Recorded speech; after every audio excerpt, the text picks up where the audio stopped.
My dear students, I welcome to another lecture on power electronics. After a gap of about 1 week, we are back. If you remember, in our last lecture last week, we concluded the discussions on single-phase AC to DC converters. The last type of converter that we studied was single-phase dual converter.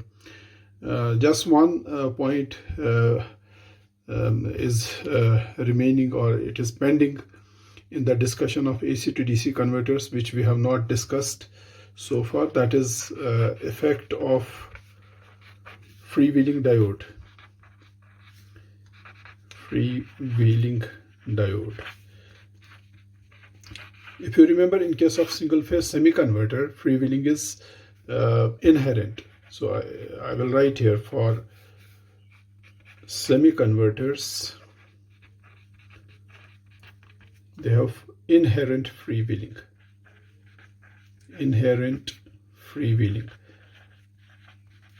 Just recall when we were drawing the waveforms for a single phase semi-converter, you have seen that there are two periods of conduction: thyristor conduction interval and then freewheeling interval. Okay, so freewheeling is inherent in semi-converters. You don't need to connect a separate freewheeling diode. But for full converters, there is no freewheeling. If you remember, when we were drawing the waveforms for a full converter, no freewheeling action takes place. Let me redraw the power circuit diagram of a single-phase full converter or fully controlled converter. So this is T1, thyristor T1, T2, T3 and T4. This is the source voltage. Source current is IC, and let us assume load is, let us assume this is our load, and a highly inductive load, RL load. Load voltage is plus minus VD and load current is, let's say, ID.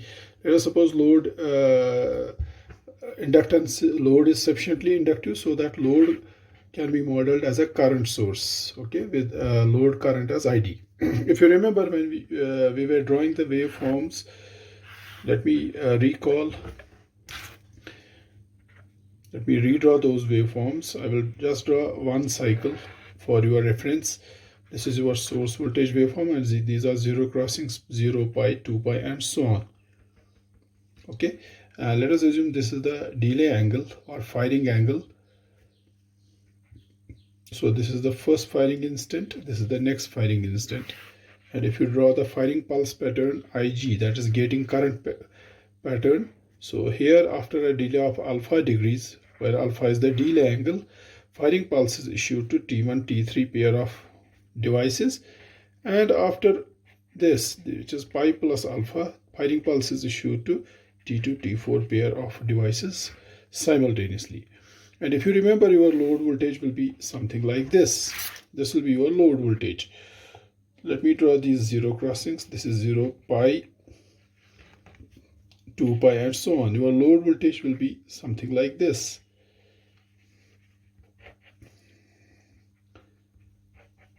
Let me draw the load voltage waveform. For alpha, 0 to alpha, at alpha, T1, T3 pair is fired. Positive half cycle of source voltage is there, so they will immediately go into conduction. They will connect your load across the source, and load receives the remaining segment of positive half cycle of source voltage. So this is your load voltage. This is next instant of firing. Fine. So this is your load voltage. So that means from alpha to pi, your load voltage is same as positive half segment of source voltage. That is this. Okay. And then that means T1, T3 pair will start conducting, and then from pi to, this is pi plus alpha, T1, T3 pair will continue to conduct. Okay, T1, T3 pair was conducting, and now when source voltage has reversed its polarity, this has become positive, this has become negative, T1, T3 pair will continue to conduct because inductor has not yet released all the energy. So T1, T3 pair will continue to conduct. That means your load remains connected to the source through T1 and T3. And through this T1, this negative potential comes here, and through this 3, the positive potential comes here. That means your load voltage becomes negative now. So that means load receives negative segment of voltage, as you can see. So that means from alpha to pi plus alpha, T1, T3 pair is conducting. And here at pi plus alpha, firing pulse is issued simultaneously to T2, T4. T2, T4 pair will go into conduction and load voltage will reverse. Now through this T2, positive terminal, positive potential will come here, and through this T4, negative potential will come here. That means load voltage will again become positive. Okay, from pi plus alpha to say 2 pi plus alpha. So this will be your load voltage waveform. Okay, so that means from pi plus alpha to 2 pi plus alpha, T2, T4 pair is conducting, and previously also T2, T4 pair was conducting, right? So this is the load voltage waveform, as you can see. Now load current will be, this will be your load current, and your source current when T1, T3 pair is conducting, source current is same as ID. So your source current will be ID, it will be plus ID from alpha to pi plus alpha, because from alpha to pi plus alpha, T1, T3 pair is conducting, and from pi plus alpha to 2 pi plus alpha, T2, T4 pair is conducting, and during that period your source current becomes minus ID. So it is minus ID. So previously also it was minus ID. So this is your source current waveform, IS. Fine. Now you can see this is your load voltage waveform and this is load current waveform. Now what will happen if I connect a diode across the load? We call that diode as freewheeling diode. Let me connect a diode here across the load. I'm connecting now a diode. Let me redraw the power circuit diagram for more clarity.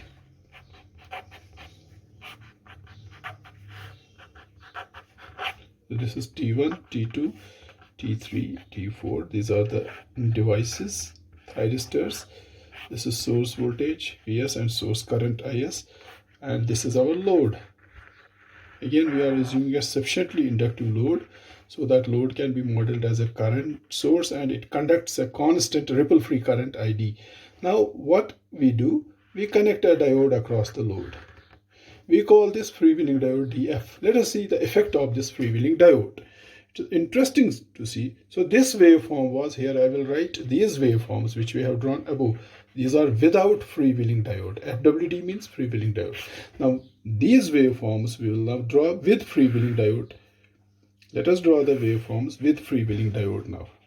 I will write here with FWD, freewheeling diode. Okay, this is your, now again this is your source voltage waveform, 0, pi, 2 pi and so on. And firing pulse pattern, we will take same delay angle. Here after a delay of alpha electrical degrees, this is Ig, T1, T3 pair is fired, and after a delay of pi plus alpha, this is pi plus alpha, T2, T4 pair is fired, right? So nice. Now let us draw the load voltage waveform. So this is 0, this is pi, this is 2 pi and so on, and this may be our load voltage waveform pattern. Let us draw the load voltage waveform. This is our alpha. So from 0 to at alpha, T1, T3 pair is fired. You can see T1, T3 pair is fired. They immediately go into conduction and load gets connected to source, and since positive half cycle of source voltage is there, the remaining segment of positive half cycle of source voltage from alpha to pi appears across load. So your load voltage is equal to positive half segment of source voltage. So that means from alpha to pi, what is the pair of devices which is conducting? T1 and T3. Now what will happen from pi to pi plus alpha? This is pi plus alpha. This is pi plus alpha. So from pi to pi plus alpha, previously without freewheeling diode, you have seen that T1, T3 pair continues to conduct, and since source voltage has already reversed its polarity, so load receives a small negative segment of voltage. But that will not be case here. So here beyond pi, okay, that means after the 0 crossing pi, what will happen now? Inductor of the load is releasing the energy, And when inductor is absorbing the energy, the voltage across, when inductor is absorbing the energy, it is drawing energy, the voltage across inductor is positive. And from volt second balance, you already know when inductor is releasing the energy, the voltage across inductor is negative. So if this is the voltage across inductor, this voltage will forward bias this diode, freewheeling diode, which was absent in the previous case. Case, we did not have any freewheeling diode. So this freewheeling diode will get forward bias because of the inductor reverse polarity or negative voltage, because inductor is releasing the energy. Previously inductor was storing the energy. Now it is time for inductor to release energy. In fact, inductor has already started releasing the energy before pi. Now when inductor is releasing the energy, this is the polarity of inductor voltage, and this positive potential gets applied across the anode of this freewheeling diode, and this freewheeling diode immediately gets forward biased because of this inductor voltage. And when freewheeling diode gets forward biased, it goes into conduction, and therefore now current does not flow through T1, T3. Okay, it flows through this freewheeling diode. This is the current, load current, which flows through freewheeling diode. And therefore that means from pi to pi plus alpha, since current flows through freewheeling diode shorts the load terminals. You can see freewheeling diode acts as a short. So what will happen to your load voltage? Since load is shorted by freewheeling diode, load voltage is 0. So that means from pi to pi plus alpha, which device is conducting? Freewheeling diode, DF, is conducting. So I repeat, from alpha to pi plus alpha, T1, T3 pair is fired. They immediately go into conduction, and current flows like this through T1, then load, and it returns through T3, and remaining segment of positive half cycle of source voltage gets applied across the load. This is it. And from pi to pi plus alpha, without freewheeling diode, from pi to pi plus alpha, previously, T1, T3 continue to conduct, and they impress a segment of negative voltage across the load. But that will not happen in presence of freewheeling diode. In presence of freewheeling diode, from pi to pi plus alpha, this freewheeling diode gets forward biased, and the T1, T3 will stop conducting, and load current will freewheel through freewheeling diode. And since load current is freewheeling through freewheeling diode, inductor is releasing its stored energy, so load gets shorted through freewheeling diode. So therefore, since load gets shorted through freewheeling diode, load voltage is 0. And then at pi plus alpha, other pair of devices is fired, T2, T4, because source has already reversed its polarity. It has become plus minus like this. And when T2, T4 go into conduction, the load voltage again becomes positive. Okay, it becomes positive like this, positive segment. And then from 2 pi to 2 pi plus alpha, it is again 0, because freewheeling action takes place. So from pi plus alpha to 2 pi, T2, T4 pair is conducting, and from 2 pi to 2 pi plus alpha, DF, that's freewheeling diode, is conducting. Previously also freewheeling diode was conducting. So therefore this is your load voltage waveform. Now what does this load voltage waveform look like? If you remember, and if you recall, this is similar voltage waveform as that of a semi-converter, because in semi-converter also you have two conduction intervals. You have thyristor conduction interval and freewheeling interval. Here also with freewheeling diode, you have thyristor conduction interval during which T1, T3 pair is conducting, and then you have freewheeling interval during which DF is conducting and load voltage is 0. During thyristor conduction interval, load voltage is same as source voltage, and during freewheeling interval, load voltage is 0 in each half cycle.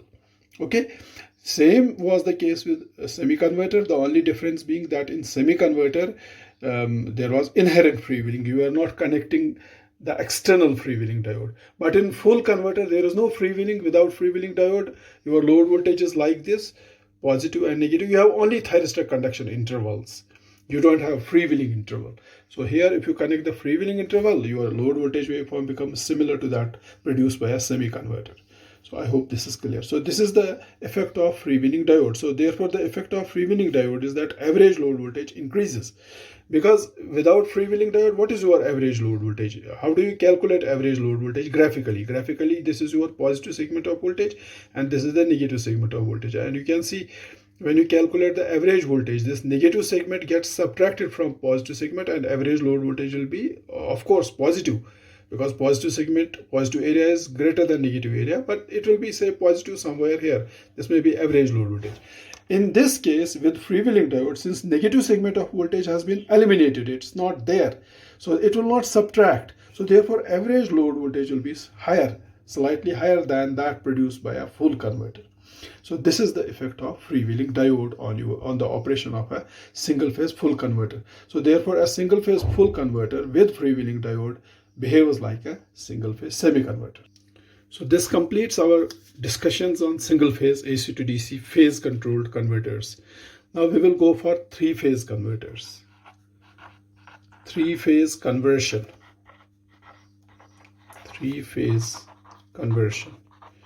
We can classify this three phase conversion broadly into uncontrolled conversion and controlled conversion. Uncontrolled converters and controlled converters. Controlled converters. Now uncontrolled converters means rectifiers, three phase rectifiers. Just like single phase rectifiers, you have three phase rectifiers. Now here also this three phase uncontrolled converters or three phase rectifiers can be further classified as three phase half wave rectifiers, three phase half wave rectifier, and three phase bridge rectifier. Bridge rectifier. Similarly, controlled converters will be classified as three phase half wave converters. Three phase half wave converters.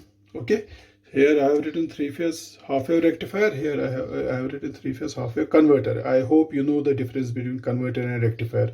Converter means controlled rectification, and in converters we use thyristors as the devices, as the switches, whereas in rectifiers we use diodes, power diodes as the switches. So power diodes give rectification or rectifiers, uncontrolled output voltage, and thyristors or SCRs give converters with controlled output voltage. So we have controlled converters or phase controlled converters can be classified into three phase half wave converters and three phase bridge converters. Just like these rectifiers, we have three phase bridge converters. Now as far as these three phase bridge converters are concerned, they are further classified as three phase semi converters. Just like you have single phase semi converter, similarly you have a three phase semi converter. You have single phase full converter, you have three phase full converter. Three phase full converter, and just like you have single phase dual converter, you also have three phase dual converter. So this is the broad classification of three phase conversion. So three phase conversion can be broadly classified into rectification and conversion, phase controlled conversion, uncontrolled converters or rectifiers, and controlled converters. Controlled converters are also called phase controlled converters. Now rectifiers are further classified into three phase half wave rectifier and three phase bridge rectifier, and phase controlled converters are classified as three phase half wave converter and three phase bridge converter. Three phase bridge converters are further classified as three phase semi converter, three phase full converter, and three phase dual converter. Let us start with rectifiers. So later on we will discuss converters. We will start three phase rectifiers which convert three phase AC voltage into uncontrolled DC voltage, and we can start with three phase half wave rectifiers. Okay, fine. We will start with three phase half wave rectifier. Three phase half wave rectifier. Okay, let me first of all draw the power circuit diagram of a three phase half wave rectifier. I will first of all draw the power circuit diagram.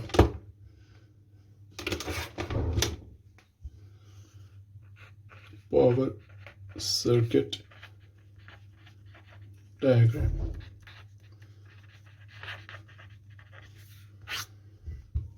Okay,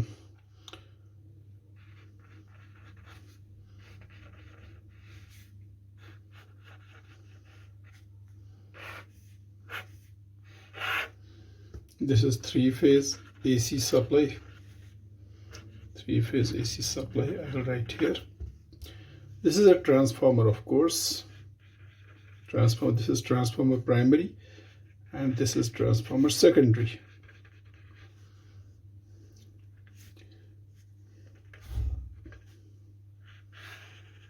Here power diode D1 is used.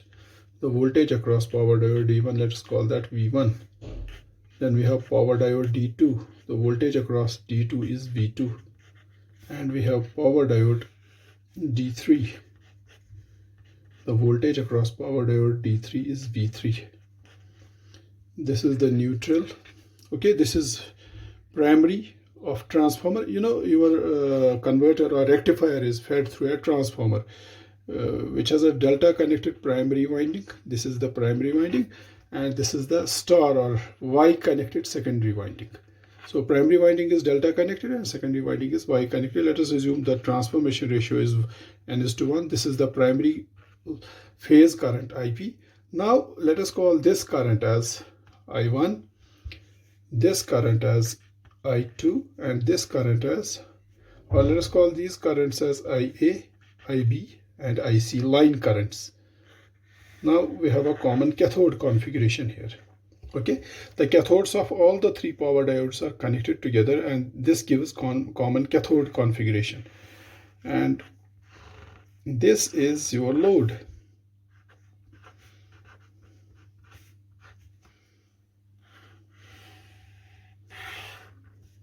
Okay, the load voltage is plus minus VD, and let us assume load current is ID.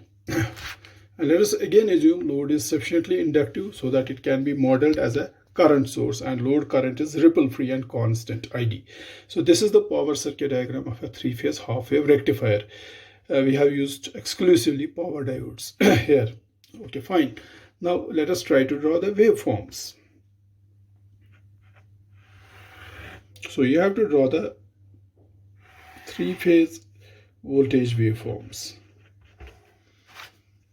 So when you draw 3-phase voltage waveforms, the best way is that you divide this omega t axis into 60-degree intervals. This is 60 equal intervals: 60, 60, 60, 60, 60, 60, 60.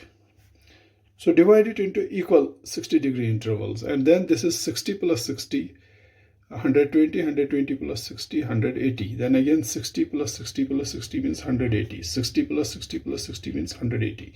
Now you draw first, let us take phase voltage. Let us call this voltage as VA, phase voltage VA. This is phase voltage VB, and this is phase voltage VC. Let us take phase voltage VA as reference and draw it. So this is 60 plus 60, 120, 120 plus 60, 180. Fine. This is its positive half cycle. This is negative half cycle. 60 plus 60 plus 60 is 180. So this is phase voltage. Let us call this VA. Now you have to draw phase voltage VB. In a 3-phase balanced system, you know, phase voltage VB lags behind phase voltage by 120 degrees. So therefore, phase voltage will start from after 120 degrees. Phase voltage VA is started right from zero crossing, and phase voltage VB will start after 120 degrees. 60 plus 60 is 120. So it will start from here. So 60 plus 60 plus 60 is 180. This is its zero crossing. 60 plus 60 plus 60 is 180. This is zero crossing. So it will start rising like this. Okay, so this is its positive half cycle, and this is its negative half cycle, and then it will be like this. So this is, let us call it phase voltage VB. Now phase voltage VC will further lag behind VB by 120 degrees. So VB 0 starts from here. So VC 0 will start after 120 degrees. 60 plus 60, 120 degrees. So यहाँ से start होगा. And that these 60 plus 60 plus 60 is 180, so you can draw it like this. And previously also 60 plus 60 plus 60 is 180. So this is your phase voltage VC. So therefore this is how you draw a set of 3-phase line to neutral voltages or phase voltages. So these are phase voltages or line to neutral voltages, VA, VB, VC. This is how you draw. Now fine, let us see how conduction takes place. Okay, now it is interesting to see that in common cathode configuration, in a three-phase circuit, at a given instant of time, two diodes or two power diodes simultaneously may be forward biased. So let us suppose diode D1 and diode D3 both are forward biased. The question is, when the two diodes are forward biased, will both the power diodes go into conduction? My answer is no. Because if you study the common cathode configuration of these devices, in common cathode configuration, the rule is that if more than one device is forward biased, the device which has highest positive potential or highest forward bias will go into conduction. Okay, so that you can confirm from here. Let us call this point crossover point. This is the point where VC and VA meet together. This is called crossover point. Okay, let us call this crossover point as X. Next crossover point is this. Let's call this Y, and let us call this crossover point as Z. X, Y, and Z. Now you can see at X, VC is positive and VA is also positive. Now, and what about VB? VB is negative. So VB is negative means VB is connected to D2. So that means power diode D2 is reverse bias. It will not go into conduction. Just go slightly towards right side. X से थोड़ा आगे जाइए. We call that X plus. At X plus means slightly towards this side. Slightly towards this side means somewhere here. So say somewhere here. And here, again, you can see VA. This is voltage VA. It's positive, and voltage VC is also here positive, isn't it? Both voltages are positive. But which voltage here? VA is positive, and you can see VC is also positive. VC is this much positive. The question is, which is more positive? Answer is VA is more positive than VC. VA is positive means power diode D1 is forward biased because it is excited by VA phase voltage. VC positive means power diode D3 is also forward biased because it is connected to phase voltage VC. Now since D1 and D3 both power diodes are forward biased, will both of them go into conduction? No. The rule says that power diode which has higher positive voltage or higher forward bias is the one which will go into conduction, and it will reverse bias. When it goes into conduction, it will reverse bias the other power diode which was also previously forward biased. So therefore at X plus, that means somewhere here, VA is positive, it is this much positive. VC is also positive. VC kitni positive itni. Okay, so which is more positive? VA is positive. So since VA, this phase voltage VA is more positive than VC, so which power diode will go into conduction? It is D1 which will go into conduction. So therefore D1 will immediately go into conduction. D2 is already reverse biased, and when D1 goes into conduction, it reverse biases D3 also. So only one device at a time will go into conduction. So D1 will go into conduction, and when D1 goes into conduction, this IA current flows into load like this. So it flows through phase A, power diode, then load, and then it returns through neutral. So that means how much voltage this load receives. It receives VA, this, because power diode D1 is conducting, so VA gets applied across the load, plus minus. Okay, and therefore that means from this instant to next crossover point, load voltage is VA. So I will shade it. So this is the load voltage, it is VA. So load receives a voltage VA. Now what happens at Y? I will write here at Y plus. At Y, VA is positive, VB is also positive. They are equally positive. Okay. And at Y plus means iske thoda aage, say somewhere here, VB is more positive than VA. So when now previously VA was more positive than all other voltages. So because VA was having highest positive voltage, it resulted in the conduction of power diode D1, and load voltage become equal to VA. Now after this point, this crossover point Y, that is at Y plus, VB is now more positive. VA is also positive, but it is less positive. You can see VB is more and VC is negative. So VC is negative means D3 is reverse biased. Now two voltages are positive, VB and VA. but VB is more positive than VA. And since VB is more positive than VA, now it is time for power diode D2 to go into conduction. Because VB is positive, VA is also positive, but VB is more positive than VA. So that means power diode D1 will stop conducting. Power diode D2 automatically, since it is a diode, uncontrolled device, it does not have to wait for firing pulse. So it will automatically go into conduction. And when it goes into conduction, it reverse biases D1. Okay, so when D2 conducts, what is load voltage? Load is connected to voltage VB. So load receives a segment of phase to neutral voltage, or line, this line to neutral voltage VB. And where is VB? This is your VB. So that means from Y to Z, your load voltage is VB. Okay, now at Z, VB is positive, VC is also positive. Both are equally positive, and and beyond Z, I will write here at Z plus. Z plus means slightly above, towards this side, slightly beyond Z.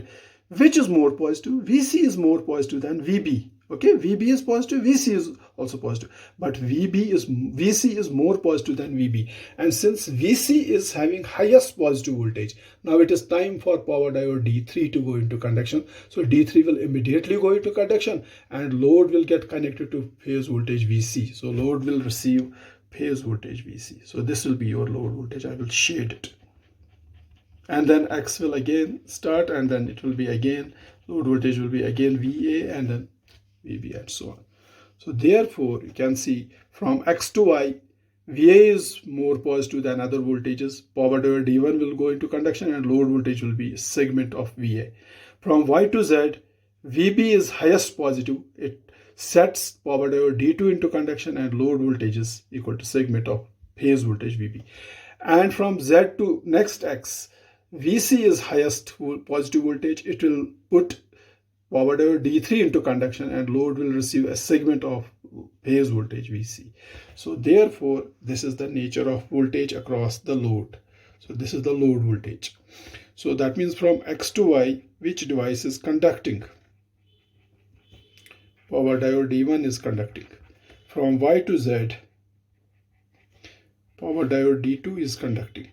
And from Z to next X, power diode D3 is conducting. Previously also D3 was conducting. So this is conduction. So you can see each device conducts for 120 degrees. आप यहाँ से शुरू करें, this is यहाँ 0 है, 0, this is यहाँ से यहाँ तक 30 degrees है, यहाँ से यहाँ तक फिर 30 degrees, यहाँ से यहाँ तक 30 है, then another 30, 30 plus 30, 60, 60 plus 30, 90, 90 plus 30, 120 degrees. So I will write here. Similarly, so that means D1, power diode D1 conducts for 120 degrees. What about D2? D2 also conducts for 120 degrees. How? 30 plus 30, 60 plus 30, 90 plus 30, 120. D3 also conducts for 120 degrees. You can measure 30 plus 30, 60 plus 30, 90 plus 30, 120 degrees. So I will write here each device, that is each power diode, conducts for 120 degrees. Okay, so therefore आप ये देख सकते हैं यहाँ से यहाँ तक कितना है. This is also 30 degrees, pi by 6. So therefore your first conduction starts from pi by 6. Okay, this is pi by 6, 2 pi by 6, 3 pi by 6, 4 pi by 6, और ये आपका है 5 pi by 6. So therefore power diode D1 conducts from pi by 6 to 5 pi by 6.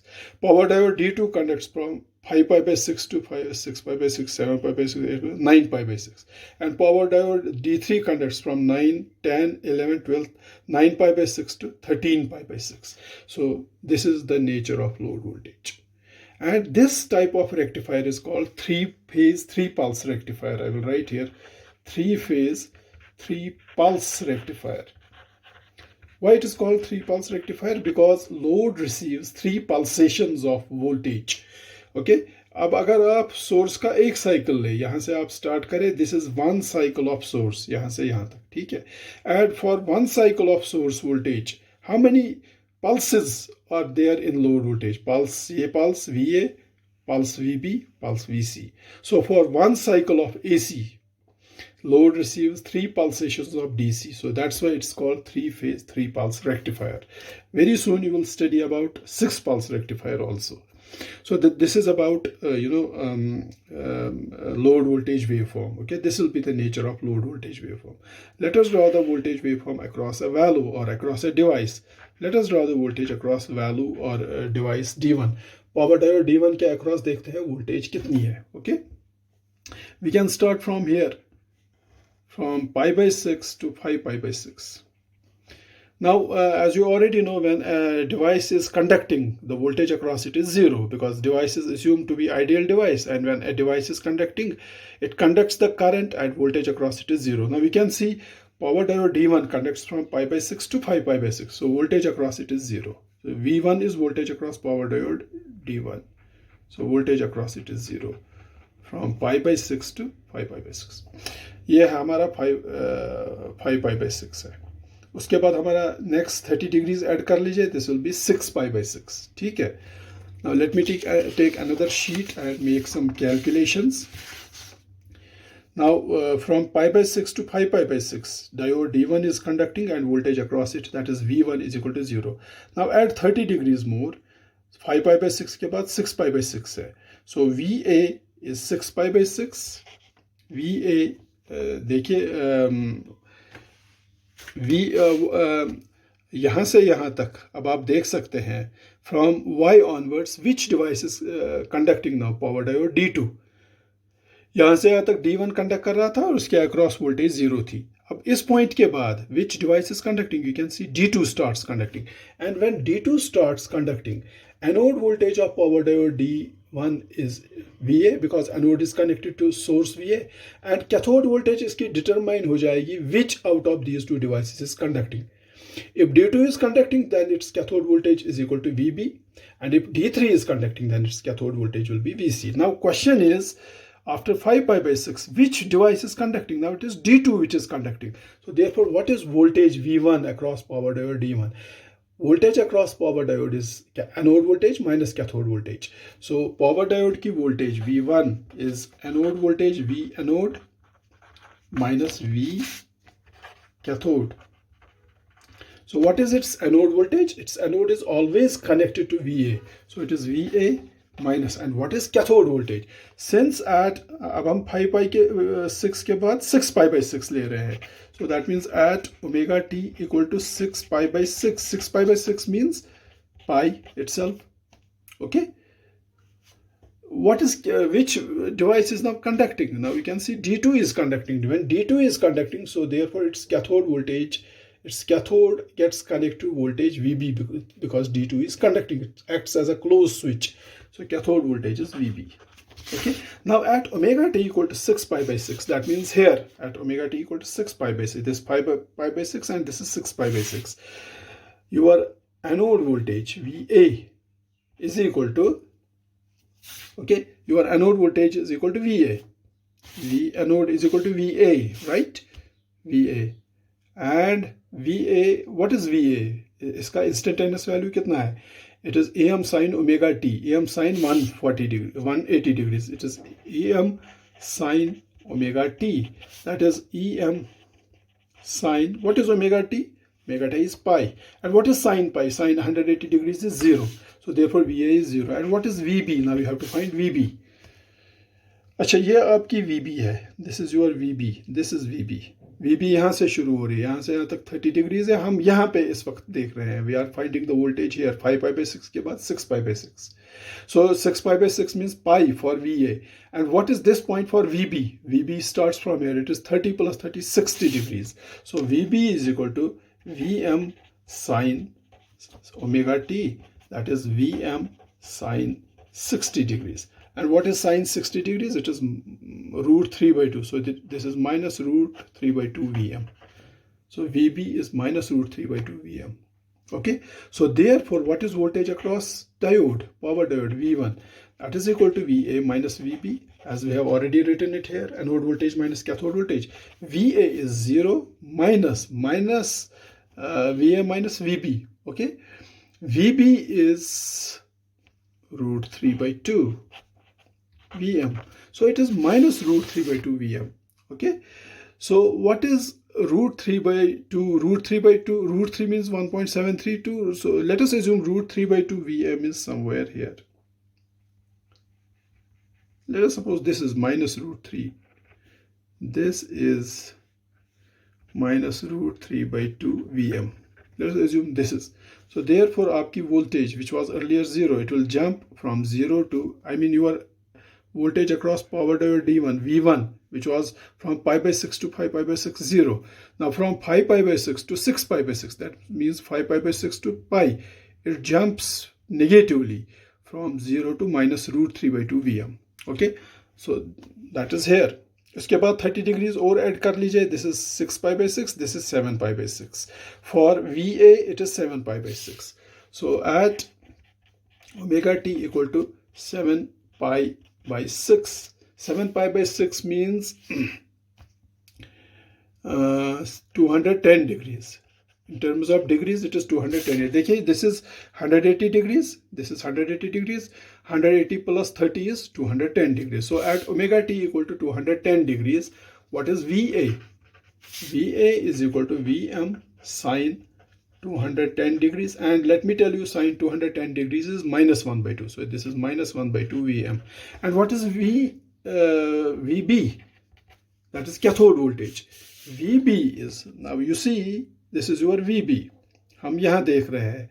This is 30 VB के with respect to VB. This is 30 plus 30, 60 plus 30, 90. For VB, for VA, this point is 210 degrees. But for VB, this point is 90 degrees. VB is Vm sine 90 degrees. We know sine 90 degrees is 1. So that is equal to Vm itself. So therefore, what is voltage across power diode? V1. That is anode voltage minus cathode voltage, that is VA minus VB. VA आपका है minus 1 by 2 Vm minus VB, VB है minus Vm. Okay, so that is minus 3 by 2 Vm. That is equal to minus 1.5 Vm. Okay, यह है minus root 3 by 2 Vm. तो minus 3 by 2 Vm इसके नीचे होगा. Say somewhere here. This point is minus 3 by 2 Vm. So voltage will further become more negative then.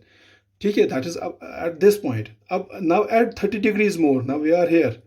अब यहाँ पे देखते हैं voltage आपकी कितनी है across the diode. Now which point is this? ये तो है with respect to VA. We can see this is 180 degrees. 180 plus 30 is 210 degrees. 210 plus 30 is 240 degrees. So with respect to VA, it is 240 degrees. So VA at omega t equal to 240 degrees. VA is equal to Vm sine 240 degrees. What is sine 240 degrees? Sine 240 degrees is minus root 3 by 2. So this is minus root 3 by 2 Vm. And what is VB? Okay, with respect to VB, what is this point? This point, VB यहाँ से शुरू हो रही है 30 plus 30, 60 plus 30, 90, 90 plus 30 is 120 degrees. So this is Vm sine 120 degrees. And what is 120 degrees? It is root 3 by 2. So this is root 3 by 2 Vm. So therefore, voltage across device is anode voltage minus cathode voltage, that is VA minus VB, that is minus root 3 by 2 Vm minus VB is a minus root 3 by 2 Vm. Minus root 3 by 2 minus root 3 by 2 is minus root 3 Vm. So it is minus root 3 Vm. Minus root 3 Vm means minus 1.732. यह है minus 1.5. Minus 1.732 इसके नीचे होगा. So this is minus root 3 Vm. Okay, तो ये और नीचे जाएगा. So it is minus root 3 Vm.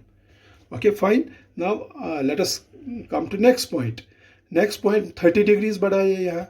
I mean here sine was 240 degrees. 240 degrees में 30 बढ़ाइए और so VA will be equal to Vm sine 270 degrees.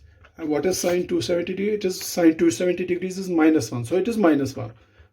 Minus 1. Sine 270 degrees minus 1. Minus 1 into Vm is minus Vm. And what is VB? Previously VB कितना था? Sine 120 degrees. 120 में 30 degrees और बढ़ाइए. So this will be Vm sine 150 degrees. And 150 degrees is 1 by 2. So this is 1 by 2 Vm. So therefore, what is your device voltage. It is VA minus VB, that is minus VM minus 1 by 2 VM, that is again equal to minus 3 by 2 VM. 3 by 2 VM इससे पहले भी था, इससे पहले 3 by 2, that means ये वापस जाएगा, it will go down, ये इस पॉइंट पे वापस जाएगा, so ये इधर वापस जाएगा. So if you continue like this, let me not make more calculations. If you continue like this, it goes to minus 3 by 2 VM, and then it will go back to this previous value, minus root 3 by 2 VM. तो ये वापस जाएगा. उसके बाद जब आप आगे आगे 30 degrees बढ़ते जाएंगे, then it will go back. See, let me first of all draw these projections for you. Okay, so it will go back, ये minus 3 by 2 VM minus root 3 by 2 VM से minus 3 by 2 VM वापस जाएगा, and then it will go back to minus root 3, and then और उसके बाद यहाँ से आप देख सकते हैं D1 फिर से कंडक्ट कर रहा है, ये फिर से 0 हो जाएगी. So this is the nature of voltage across your power diode over this whole 360-degree period, over one cycle. So what is the maximum voltage which is appearing across the power diode? Maximum negative voltage. You can see maximum negative voltage is minus root 3 VM. You can see here as well as here. So this is called peak inverse voltage of power diode. This is peak inverse voltage. This is also called PIV. So therefore, for a three-phase rectifier, the peak inverse voltage is minus root 3 VM, where VM is the peak of the phase voltage. Peak of the phase voltage multiplied by root 3, that is root 3 VM or minus root 3 VM. It is the peak inverse voltage or maximum negative voltage which will appear across power diode. This is it. So therefore, आपका power diode अगर ये है, if you go to market and you have to purchase a power diode, say when power diode is forward biased, it does not have any forward voltage blocking capability. As soon as it goes into forward bias, it conducts. But when it is reverse biased, it blocks the negative voltage. Now the question is what is the maximum negative voltage it will block, maximum value of negative voltage? That is this, peak of the negative voltage, and that is called peak inverse voltage. And peak inverse voltage for three-phase half-wave rectifier, we have just graphically found that is minus root 3 times VM. This is the peak inverse voltage of your power diode. Okay, therefore, when you go to market and you purchase a power diode, say for example, you purchase a power diode of 1200 volts and 40 amperes. 40 amperes means its current carrying capacity is 40 amperes. And what does this 1200 volt means? It does not mean plus 1200 volt, because when diode is forward biased, it immediately goes into conduction. It cannot block any positive voltage. This means negative voltage, and of course this means peak of negative voltage. This 1200 volt is nothing but it is peak inverse voltage of diode. So therefore you must know what is the peak inverse voltage of a power diode when you are using that in a particular circuit. And if you are using your power diode in your three-phase half-wave rectifier, then we have established graphically that for a three-phase half-wave rectifier, the peak inverse voltage of power diode is minus root 3 times VM, minus root 3 VM. Okay, so if you know supply voltage RMS value, you can find its peak value, multiply that by root 3, and you will come to know about peak inverse voltage, and then you will go to market and you will accordingly purchase the power diode of that particular voltage rating. This is about peak inverse, how to find peak inverse voltage. Now let us try to find the currents, line currents IA, IB, and IC. Now line current IA will flow there only when D1 is conducting. When D1 is conducting, IA will be same as load current. When D2 is conducting, IB will be equal to load current, and when D3 is conducting, IC will be equal to load current. Now I1, IA, that is line current IA, is equal to ID when D1 is conducting, and you can see from graph D1 is conducting from this instant to this instant. That is, it's conducting from pi by 6 to 5 pi by 6, and therefore IA is equal to plus ID. It is plus ID, and then it is again D1. उसके बाद यहाँ से फिर से conduct करना शुरू हो जाता है. This is it. And what is IB? IB is equal to plus ID when D2 conducts, and you can see D2 conducts from this instant to this instant. D2 यहाँ से यहाँ conduct कर रहा है. So IB is equal to plus ID during this. And D3 is equal to ID. IC is equal to ID when D3 conducts.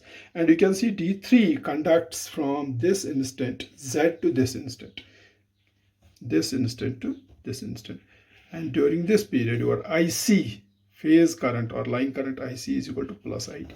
And therefore, if you find the primary current IP, primary current, ये तो हो गई secondary currents, IA, IB, IC are transformer secondary currents. What is primary current IP? Primary current IP will be something like this. It will be this and then this. This will be primary current IP. Now the problem with this three-phase half-wave rectifier is that transformer secondary currents carry DC currents. Because what is the transformer secondary current? It is IA in phase A, IB in phase B, and IC in phase C. And you can see this is IA, and IB, and IC. Aren't these DC currents? Yes. AC current would have been AC current. It would have a negative cycle or half cycle also. But these currents are not having negative half cycles. They are having only positive half cycles. That means transformer secondary is carrying a strong DC component of current. And as far as primary current is concerned, primary current is AC, but it is asymmetrical AC. So these are the drawbacks of three-phase half-wave rectifier. So I will quickly note down the drawbacks of three-phase half-wave rectifier. Number 1, transformer secondary winding currents,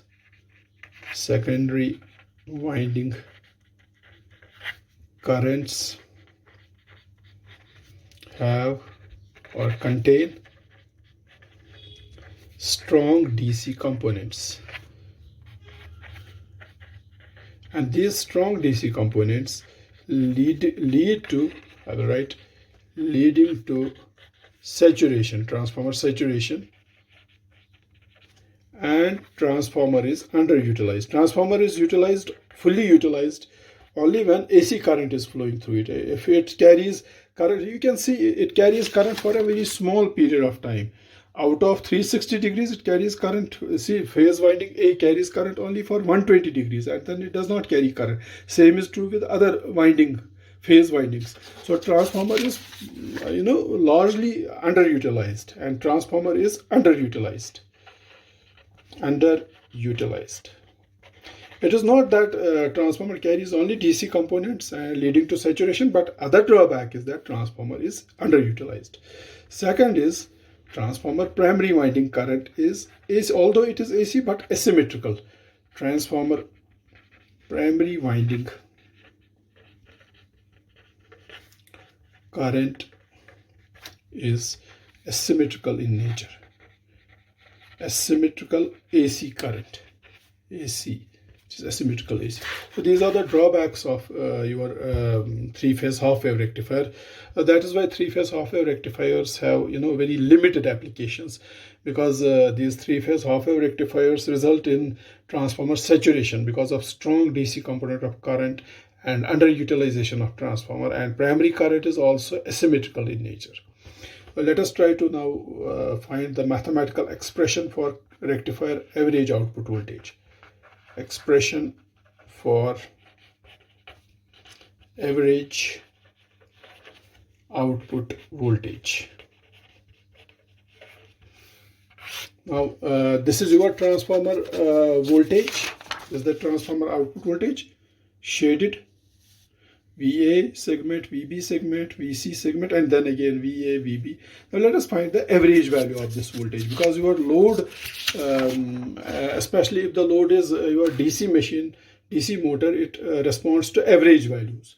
So average output voltage of rectifier is given by capital VD. D stands for DC output. 1 by, now you can see, it's very interesting to see if you take the output voltages. It's VA segment for 120 degrees, VB segment, which is similar to VA segment for next 120 degrees, and VC segment, which is similar to VA and VB for next 120 degrees. So for one cycle, instead of taking all the three segments, let us take only one segment and integrate it over a period of 120 degrees, because from pi by 6 to pi by 6, what is the total interval? It is 120 degrees. You can see 30 plus 30 60 plus 30 90 plus 30 120 degrees. So you take this VA segment and integrate it over a period of 120 degrees. That will give you average output voltage. So that is 1 by 2 pi by 3. 2 pi by 3 means 120 degrees. Integration. Now integration of kahan se kahan tak? Integration, this VA is there from this instant to this instant. This instant is pi by 6 and this instant is 5 pi by 6. So your limits of integration will be pi by 6 and 5 pi by 6, because this VA voltage is there from pi by 6 to 5 pi by 6. VA d omega t, because you can see during this interval from pi by 6 to 5 pi by 6, which voltage segment is there? VA is there. So that is what I have written here. Pi by 1 by 2 pi by 3, which is the time interval 120 degrees, because this voltage segment VA is for 120 degrees, and it is there from pi by 6 to 5 pi by 6, VA d omega t. So VT is equal to 2 pi by 3. I can take this 3 up, 3 by 2 pi. Pi by 6 means 30 degrees in terms of degrees, and pi by 6 means 150 degrees. What is VA? Mathematical expression for VA. VA you take as reference Vm sin omega t d omega t. So that is equal to Vm bahar le jaiye of 3Vm by 2 pi. What is integration of sin omega t? It is minus cos omega t, and integration limits are 30 to 150 degrees. So therefore Vd is equal to 3Vm by 2 pi minus cos, this is 150 degrees, minus into minus is plus cos 30 degrees. So this is 30 degrees. So that is equal to 3Vm by 2 pi. What is cos 150 degrees? Cos 150 degrees is minus root 3 by 2. Okay, it is already minus, and minus becomes plus. So this is root 3 by 2 plus. What is cos 30 degrees? If you find cos 30 degrees is also root 3 by 2. It is root. Cos 150 is minus root 3 by 2. Minus and minus becomes plus here. It becomes plus root 3 by 2. And cos 30 degrees is plus root 3 by 2. So this gives average output voltage Vd equal to, what is root 3 by 2 plus root 3 by 2? That is root 3. So that is 3 root 3 Vm by 2 pi. This is the three-phase rectifier average output voltage. That's it. So therefore, this is the mathematical expression for average output voltage of a three-phase half-wave rectifier. Its average output voltage is 3 root 3 Vm by 2 pi. So this completes our discussions on three-phase half-wave rectifier. So summarizing, we can say that a three-phase half-wave rectifier produces three-phase 3-pulse output voltage waveform. Okay. 3 pulse, because for one cycle of AC there are 3 pulsations of DC voltage. It's also called three-phase rectifier, and here each device conducts for a period of 120 degrees, and the peak inverse voltage of each device is minus root 3 Vm, and transformer primary current is having strong DC component, which may result in transformer saturation and underutilization of transformer. And transformer primary current, these are transformer secondary currents, and transformer primary current is AC asymmetrical. And mathematical expression for rectifier average output voltage is Vd is equal to 3 root 3 Vm by 2 pi. So this is about three-phase half-wave rectifier. This was first type of rectifier. Now second type of rectifier is three-phase bridge rectifier. Let us quickly go to three-phase bridge. Okay, fine. Now we are going to discuss the other type of three-phase rectifier, that is three-phase bridge rectifier. Diode bridge rectifier, or it's simply called bridge rectifier. Three-phase bridge rectifier. The power circuit diagram of three-phase bridge rectifier is like this. It comprises of 3 arms or 3 legs. Each leg or each arm consists of a pair of devices, upper device and lower device. So the devices are, let us name them 1, 3, 5, 2, 4, 6. They are deliberately numbered like this. The upper group of devices which have common cathode configuration, they are odd numbered, 1, 3, 5. And the lower group of devices which have common anode configuration, they are even numbered, 2, 4, 6. So this is phase voltage VA, and line current is IA, phase voltage VB, line current IB, and then you have phase voltage VC, line current IC. Okay, and then you have load. This is the load. Load can be again assumed to be sufficiently inductive in nature. This is load, this is positive bus of the load, and this is negative bus of the load. This bus always remains positive, this bus always remains negative. Load voltage is plus minus VD, and load current is ID. Let us assume this load current is constant and ripple free because load is sufficiently inductive in nature. Okay, now the question is, when will a particular device, whether it is 1, 3, 5, 2, 4 or 6, conduct? I will write here, a device conducts, or a device goes into conduction only when its commutation voltage becomes positive. Its commutation voltage becomes positive.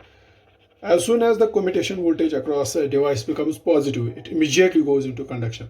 So this means that is when it is forward biased.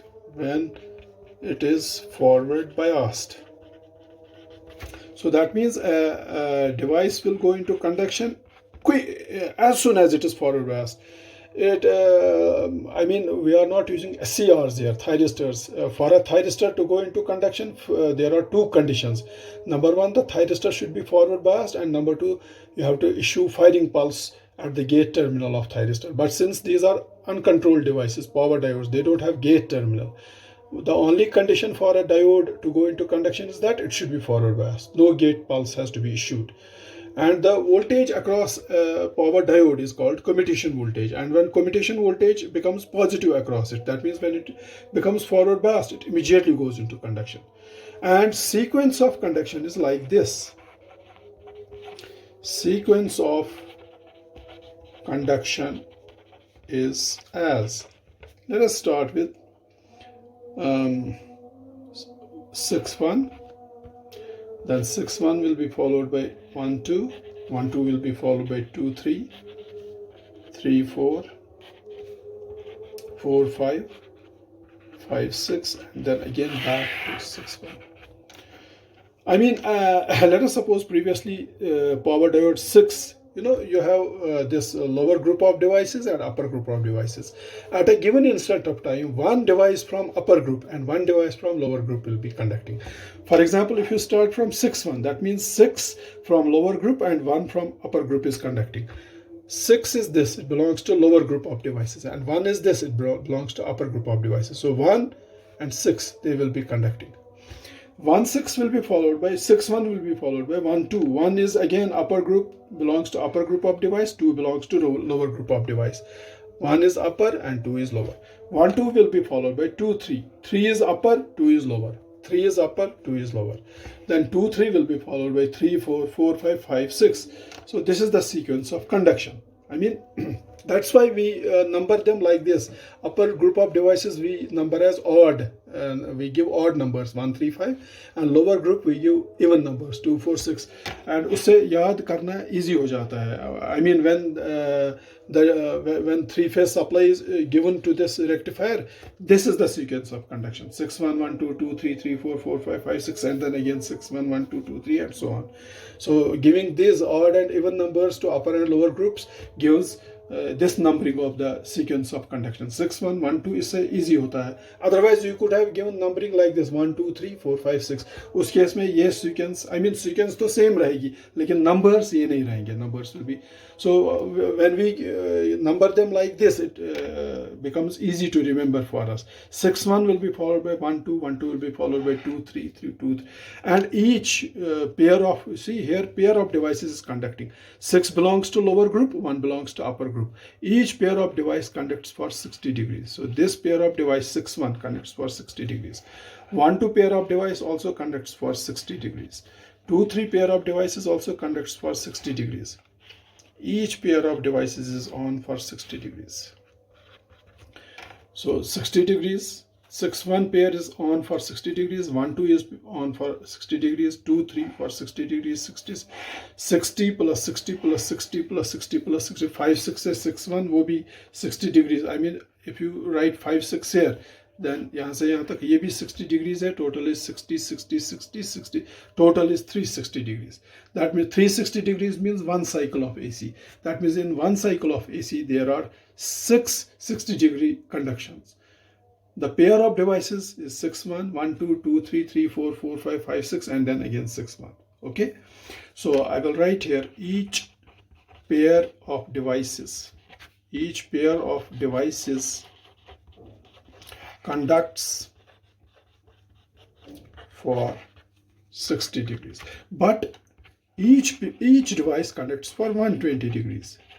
Each device conducts for 120 degrees. That's interesting to see, because in this 60-degree period one is on and one is on in next 60-degree period also. So 160 plus 60 120 degrees के लिए on है.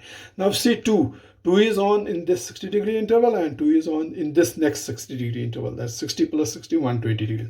Similarly 3, device 3 is on in this 60-degree interval and then next 60-degree interval. So 60 plus 60 is 120, and same is true with other devices. So although each pair 6 1 1 2 2 3 3 4 4 5 5 6, each pair is on for only 60 degrees, but each device is on for 120 degrees. So remember it. Now the question is, how do we find the commutation voltage of valve? Let me show you how to find commutation voltage. Let us write here device, and next column we will write commutation voltage. Commutation voltage. Commutation voltage is defined as voltage across a device when it is not conducting. Okay, so our devices are, there are 6 devices total, 1 to 6, 1 2 3 4 5 6. There are 6 devices. And how to find the commutation voltages? अगर आपको device 1 यानी power diode 1 की commutation voltage आपको पता करनी है, when 1 is conducting it's on, इसकी commutation voltage उस वक्त 0 है. 1 से पहले आपको देखना पड़ेगा कि कौन सा डिवाइस कंडक्ट कर रहा था, and that will give its commutation voltage. I mean if you take 6 1 and 1 2, during these intervals 1 is on, so its voltage is 0. 6 1 से पहले which pair is conducting? 5 6. You can see before 6 1 5 6 is conducting. Now upper group of devices में 5 is conducting. Okay, I repeat, जब आपको device 1 की commutation voltage देखनी है, when 1 is conducting, don't see its commutation voltage, because when a device is conducting its voltage is 0. आपको इससे पहले वाली conduction देखनी पड़ेगी. 6 1 से पहले which pair was conducting? 5 6. 5 6 में upper device group में से कौन सा device conduct कर रहा है? 5. So where is 5? This is 5. Now we have to find commutation voltage of device 1, power diode 1. Its anode is always connected to VA. Okay, its anode voltage VA. V anode is always equal to VA because it is connected to VA. And its cathode voltage will be determined whether device 3 is on or device 5 is on. Now we can see 6 1 pair से पहले 5 6 pair conduct कर रही थी. 5 6 pair में 5 is on. So therefore 5 is on means when 5 is on, 5 is connected to VC. तो when 5 is on, it acts as a closed switch. तो ये VC यहाँ आ जाती है इसके कैथोड पे. So इसकी कैथोड वोल्टेज उस टाइम V कैथोड VC हो जाती है. I repeat, anode voltage of device 1 is always equal to VA, and its cathode voltage will be determined by which out of these two devices is conducting. And if device 5 is conducting, 5 cathode को connect कर रहा है VC के साथ, because when 5 is conducting ये short है, और short का मतलब है this VC यहाँ आ जाती है, so its cathode voltage is VC. अब 6-1 पेयर से पहले 5-6 पेयर कंडक्ट कर रही है, 5-6 में से अपर डिवाइस 5 कंडक्ट कर रहा है, so that means previously 5 was conducting, and when 6-1 के कंडक्ट होने से पहले, इससे पहले 5 कंडक्ट कर रहा था, when 5 was conducting it's this VC comes here, so that means cathode voltage of diode 1 is VC through 5. So its anode voltage is VA, cathode voltage is VC. So therefore, what is voltage across diode 1? It's anode voltage minus cathode voltage, VA minus VC. That is equal to VAC. So I will write here VAC. This is the commutation voltage of device 1. What about device 2? अब आप देख सकते हैं device 2 यहाँ conduct कर रहा है. When it is conducting here, voltage across device 2 is 0. इससे previous वाली conduction आपको देखनी है, conduction pair देखना है. इससे previously 6-1 conduct कर रहे थे. इसका मतलब lower group 2 belongs to lower group of devices, right? तो lower group में से previously 6-1 pair was conducting, तो 6 was conducting. So 6 was conducting means जब 6 conduct कर रहा था, 6 is connected to VB. So that means इसकी anode voltage है VB and its cathode is always connected to VC. So its anode voltage is VB through 6 and its cathode voltage is VC. So voltage across 2 is VB minus VC, that is VBC. VBC. This is the commutation voltage of device 2, power diode 2. What is the commutation voltage of power device? Power diode 3. Power diode 3 यहाँ conduct कर रहा है and when it is conducting voltage across it is 0. अब आपको इसकी commutation voltage देखनी है तो आपको देखना है इससे पहले कौन सा upper value conduct कर रहा था. इस पेयर से पहले ये पेयर conduct कर रही थी, उसमें से upper value 1 है. So that means previously 1 was conducting. अब 3 की anode हमेशा connected है VB के साथ, so इसकी anode voltage है VB and previously which device was conducting? 1. So 1 was conducting means इसकी cathode voltage through 1 is VA. So anode voltage is VB, cathode voltage is VA. So its voltage across it is anode voltage minus cathode voltage. That is VB minus VA. That is VBA. Okay. उसके बाद 4, 5, 6 की भी likewise आप इसी तरह commutation voltages लिख सकते हो. But if you know the commutation voltage of 1, 2 and 3, the commutation voltage of other devices is just opposite of above voltages. Commutation, for example, commutation voltage of device 1 is VAC. Commutation voltage of device 4 will be इसका opposite VC है. What is opposite of VAC? VC है. Just interchange the letters A and C. What is commutation voltage of device 2? VBC. And commutation voltage of device 5 will be its opposite, VCB. Commutation voltage of device 3 is VBA and its commutation voltage of device 6 is its opposite, VAB. You can find it this way also. जैसे हमने इन तीन की the way we found the commutation voltage of these 3 devices, you can find for these 3 devices also. But when you know, the easiest way of remembering is when you know the commutation voltage of these 3 devices, the commutation voltage of other 3 devices will be opposite of these voltages.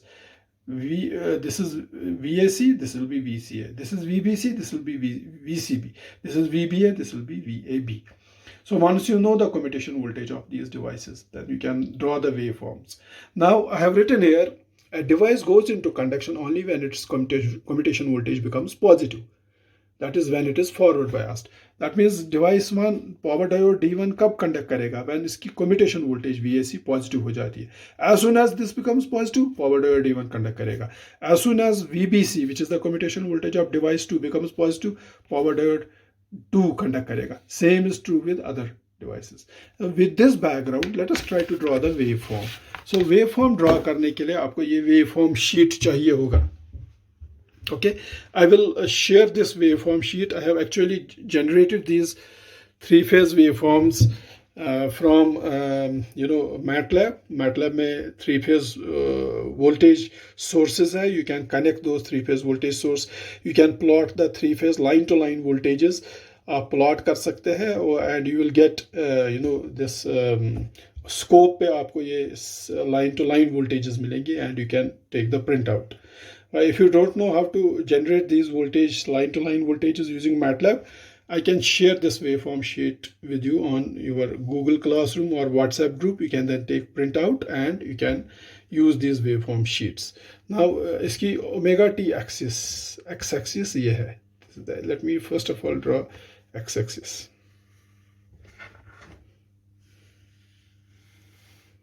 This is our omega t axis or x axis. Now you can start with the firing of let us suppose we start with the firing of same value 1. Okay, what is the commutation voltage of device 1? It is VAC. Okay, now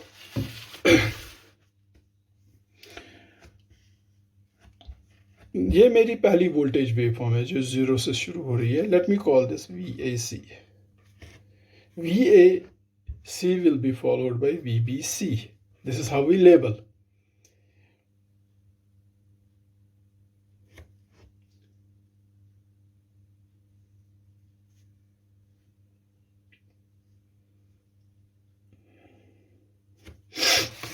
Excuse me. VBC will be followed by VBA. Okay, VBA will be followed by VCA, then VCB, then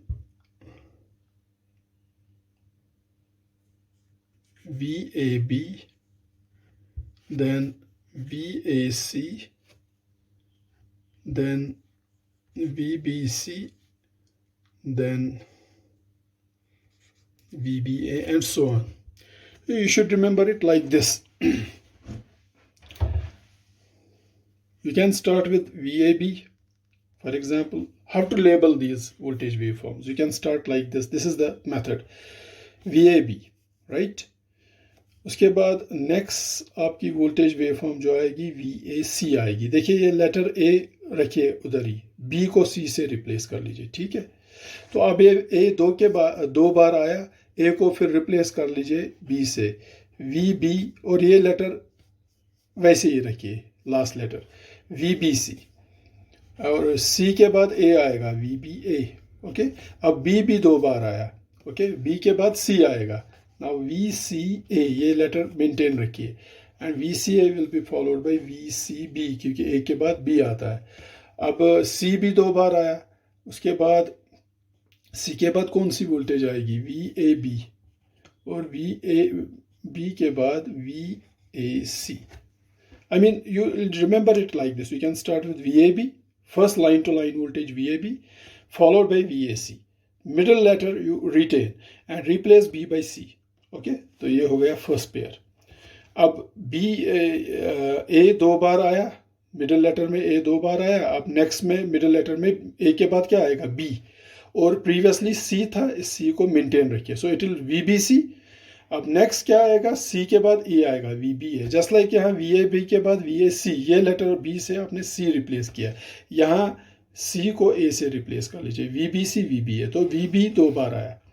उसके बाद B के बाद next letter क्या आएगा? C. तो A maintain रखिए, VCA VCB. तो ये नेक्स्ट पेयर आई. उसके बाद फिर से repeat. So these are 1 2 3 4 5 6 line to line voltages. That means if you start with VAB, I repeat, next voltage will be VAC. Okay, VA वाला दो बार आया, उसके बाद VB स्टार्ट होगा, VBC, C मेंटेन रखे, VBC VBA. तो B भी दो बार आया, उसके बाद C, VCA VCB. Using this logic, I have marked the voltage line to line voltages here. I started with VAC. The question is why I started with VAC, because I start with the triggering of diode 1. जिस diode से आप जिस pair से आप शुरू कर रहे हैं, फॉर एग्जांपल यहाँ मैंने 1 से शुरू किया, प्रीवियसली 6 वाज कंडक्टिंग, 1 कंडक्ट कर रहा है, 6 1 पेयर कंडक्ट कर रही है. दैट मीन्स अपर ग्रुप में मैं 1 की ये कंडक्शन से स्टार्ट कर रहा हूँ, 6 1. Somebody may start with from here 1 2 2 3 3 4. Somebody may start from here 2 3 3 4. Somebody may start from here 5 6 6 1. ये आपकी चॉइस है, it's your choice.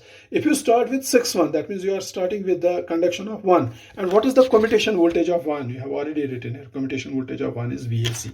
Since you are starting with the pair 6 1, one belongs to upper group and one की commutation voltage VAC है। अब VAC आपकी ये VAC के बाद नेक्स्ट क्या आएगा, VBC।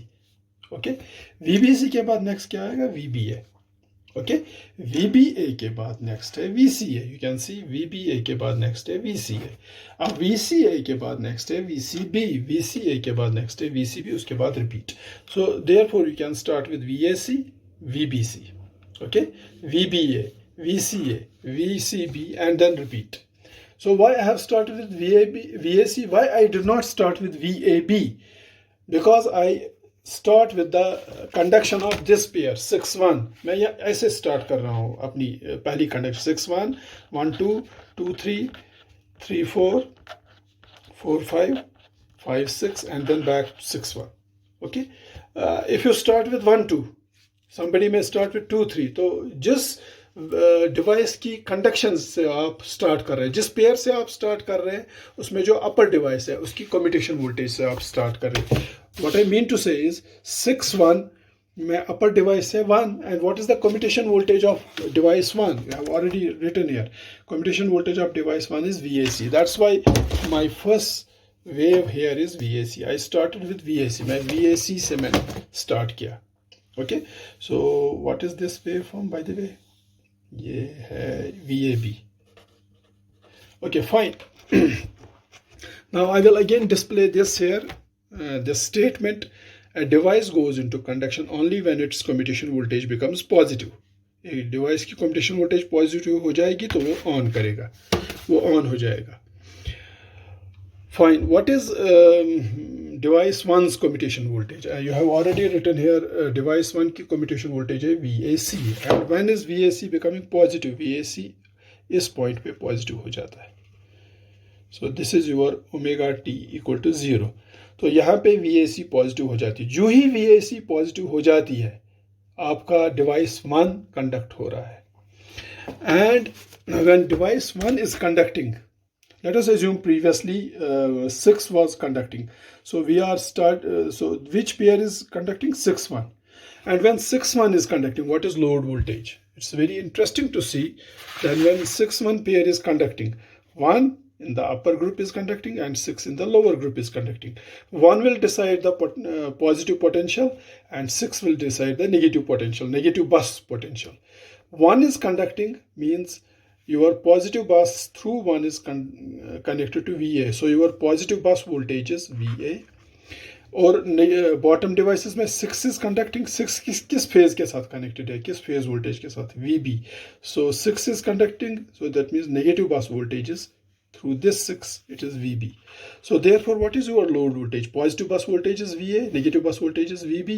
So your total load voltage is VA minus VB, that is VAB. So your load voltage is VAB. And now you have to search this VAB. कहाँ है VAB? ये आपकी VAB. So your load voltage is VAB. You can shade this.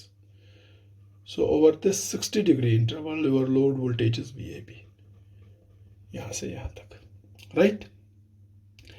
So which pair is conducting? यहाँ से यहाँ तक which pair is conducting? 6-1 pair is conducting. 6-1 के बाद 1-2 pair conduct करेगी। Okay? What is the commutation voltage of device 2? Device 2 की commutation voltage क्या है? VBC।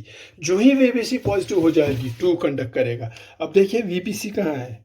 Where is VBC? ये आपकी VBC है, ये आपकी VB, और VBC आपकी इसी पॉइंट पे पॉजिटिव हो जाती है। As soon as VBC becomes positive, that means your device 2 conducts. That's why जब 2 आ जाता है 6 आउट हो जाता है। 6 is outgoing device, 2 is incoming device. 1 तो कंटिन्यू करेगा कंडक्ट करना, because each device you know conducts for 60 + 60 120 degrees. 6 out हो जाएगा, 2 इन हो जाएगा। 2 क्यों इन हो जाएगा?